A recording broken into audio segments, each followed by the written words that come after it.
আমার স্ত্রীকে আমি এসব করতে দিব না, ওর ক্ষমতা আছে করবে, করলে ওকে আমি তালাক দিয়ে রেখে দেব, শেষ, সোজা কথা।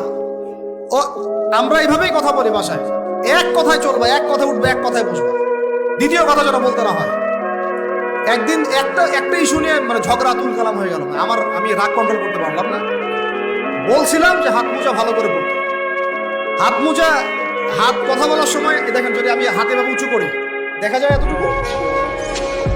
আমি বাসায় গিয়ে বলছিলাম যে হাত মোজা খুব ভালো করে এই পর্যন্ত পড়তে, এইটুক নিয়ে মনে হয় আমি 10 মিনিট ঝাড়ি দিয়েছি, মানে বকা দিয়েছি আর কি।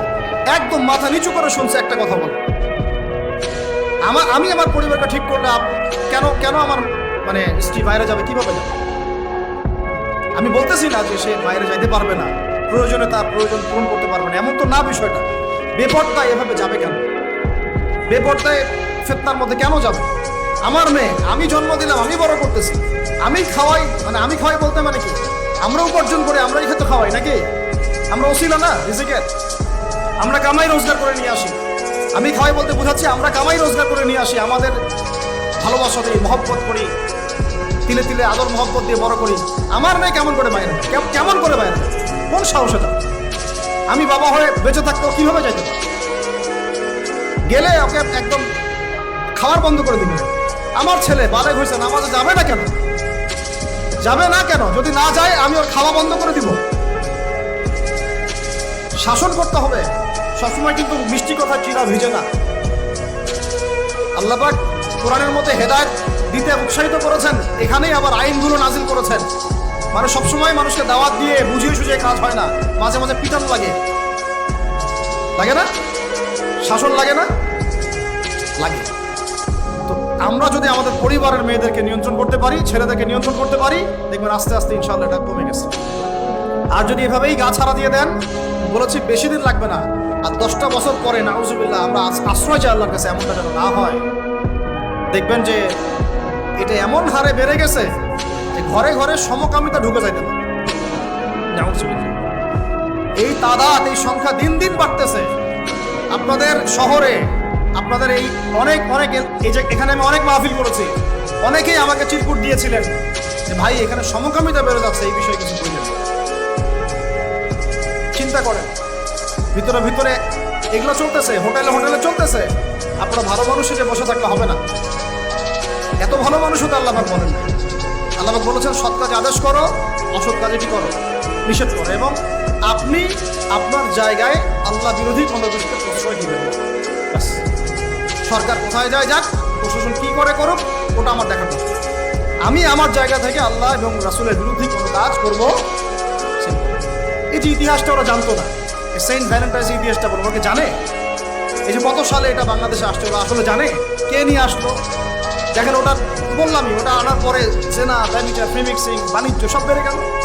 এটাকে কেন্দ্র করে কর্পোরেটরা এখন বাণিজ্য করতেছে। শুধুমাত্র এই দিবসে, শুনেন, এগুলো বলতে চাইনি, আমি বলতে বাধ্য হচ্ছি, শুধুমাত্র এই দিবসে কোটি কোটি টাকার কন্ডম বিক্রি হয়, জানেন? এটা শুধু কয়েকটা কান্ট্রির পরিসংখ্যান, সারা বিশ্বের পরিসংখ্যান দিলে তো আপনার চোখ কপালে উঠে যাবে। কি হচ্ছে আর কি হচ্ছে? যেখানে আল্লাহ রাব্বুল আলামিন বলছেন চোখ নিচু করো, কাছেও যেও না, ওটা তো কোরআনে পড়ে থাকলোই, ওটাকে লঙ্ঘন করে জেনা হচ্ছে, ব্যভিচার হচ্ছে, অবৈধ সম্পর্ক হচ্ছে, প্রচুর ধর্ষণ হবে কালকে। আর ধর্ষণ হলে আমি বলবো শুধু ছেলেরা দায়ী না, মেয়েরাও দায়ী আছে। তোমাকে মাহরাম ছাড়া কে বের হইতে বলছে? মাহরাম ছাড়া একটা মেয়ের হজ ফরজ না। মনে করেন আপনার ঘরে একজন মহিলা আছেন যার মাহরাম নাই, তার উপর হজই ফরজ হয় না। মাহরাম ছাড়া যার হজই ফরজ হয় না, তাকে মাহরাম ছাড়া এভাবে হোটেলে একটা ছেলের সাথে বাইকে যেতে কে বলছে? বলেন, মাহরাম ছাড়া একটা মেয়ের সফর জায়েজ নাই, হজও জায়েজ নাই, হজ করার দরকারই নাই, সে ঘরে থাকবে, ওইটাই তার জন্য বেশি গুরুত্বপূর্ণ, ওটাই হুকুম আল্লাহ পাক।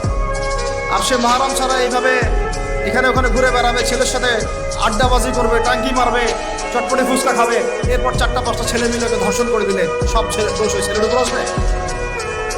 আমার তো মন চায় যে প্রথমে আগে এই মেয়েগুলোকে শাস্তি দেবে। হ্যাঁ, ছেলেগুলোকে তো করবোই, আগে মেয়েগুলোকে তো। শুধুমাত্র ওয়াজ নসিহত করে কাজ হবে না, সবাইকে কঠোর হতে হবে। আপনি আমাকে বলেন তো দেখি, আপনার আপনার মেয়ে কোন একটা ছেলের সাথে অবৈধ সম্পর্ক করেছে, আপনি কি এটা মেনে নেবেন? আপনারা যে কেউ হন, এখানে অনেক প্রশাসনের ভাই আছেন, আমি জানি, ঊর্ধ্বতন কর্মকর্তাও আছে এখানে। আমি এখানে আমার আমার লেকচার রেকর্ড হচ্ছে, এটা আমি জানি। আর আপনি আমাকে বলেন বা আপনার সিনিয়রদেরকে বলান এই কথাগুলো মেসেজ পৌঁছান, তাদের ঘরে যদি তাদের মেয়ে কোনো ছেলের সাথে অবৈধ সম্পর্ক করে, তারা কি মেনে নিবে? তাদের মেয়েকে যদি কেউ ধর্ষণ করে, তারা কি মেনে নিবে? আপনার ছেলেটা যদি সমকামী হয়, আপনি কি মেনে নিবেন? আপনার বাসায় যদি কালকে একটা ছেলে এসে বলে যে, সরি, আপনার মেয়ে এসে বলে যে বাবা আমি ওকে ভালোবাসি, ওর সাথে বিয়ে করার আগে আমি যৌন সম্পর্ক করে ফেলছি, আপনি কি মেনে নিবেন? আপনি যদি জানতে পারেন কালকে আপনার মেয়ে গর্ভবতী হয়ে গেছে, আপনি কি মেনে নিবেন?